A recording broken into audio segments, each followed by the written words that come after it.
કેન્દ્ર સરકારના 4 શ્રમ કોડ્સના કાયદા સામે અમદાવાદમાં એલઆઈસીના વર્ગ 4 અને 3ના કર્મચારીઓએ વિરોધ નોંધાવ્યો હતો।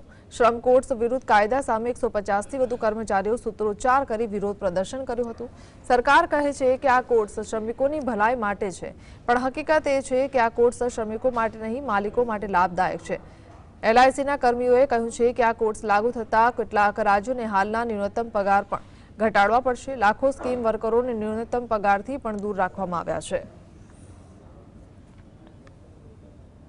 અત્યારની જે ગવર્મેન્ટ છે એણે લગભગ 2018 ને 19માં આ 4 કાયદાઓ પસાર કર્યા હતા, પણ આ 22 નવેમ્બરે એના અમલમાં લાવવાના એ લાગુ કર્યા છે, અમલમાં લાગુ કર્યા છે।